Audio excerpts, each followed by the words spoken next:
Okay, hi all, this is Nikki. I am reporting about two of the three journals I read for Human Resources. The first one being Obesity as a Disability under the ADA by Lisa Hander. And I found it in the Employee Relations Law Journal for spring 2013. What has been said was, since obesity is becoming such a growing epidemic across the United States, what they're finding is that overweight people can actually earn 1 to 6% less than non-overweight people in comparable positions. Overweight people get fewer promotions. Overweight people can be viewed as lazy, less competent, and have lack of self-discipline than their coworkers by employers. Overweight people have actually been fired and suspended because of their weight, despite demonstrating good job performances. Currently, Michigan's the only state that has entered legislation that explicitly prohibits discrimination based on somebody's weight in the workplace. The Disability Act of 2008, they were faced with the issue of whether obese people could be afforded protective as a protective class or protection under the ADA. And what they found is that being overweight is not a protected class, but say you have high blood pressure or diabetes, that could be impairment of a physiological condition. And so that symptom could be considered a disability that cannot be discriminated against. So this was a hard article to read. It was really kind of law oriented, and I had a hard time understanding a little bit of all the things. What I basically got out of it is that people have sued. It's kind of like 50-50 right now. Some people win, other people don't. They're starting to look at employers to make sure employers are not discriminating just solely based on somebody's body. But there's no statutes that can, they can do it at this point.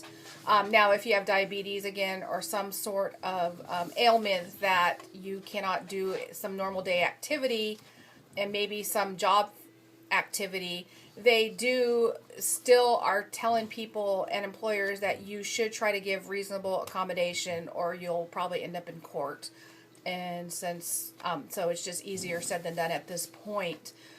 It could change. It's kind of a new thing right now. And so that is basically it. And I am over my 3 minutes and I'm only on to my second journal. So this will be quick. The second one, I really, really enjoyed this article. It's called Accents in the Workplace and Their Effects During a Job Interview. Basically, they took three accents: a Midwestern U.S. accent, a Colombian accent, and a French accent. What they found with these three people in interviews was that the Midwestern U.S. accent and the Colombian accent, there was no differentiation of how people perceived them with their job skills. They both were the same.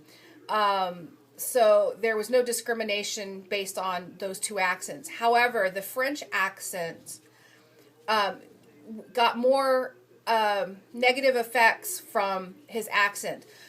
And what they're saying is that the reason that happens is called the similarity attraction hypothesis.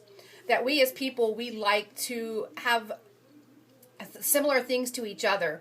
So when somebody has a different, really thick accent, say French, and we're not used to it, and it's not similar to us, we perceive them as different.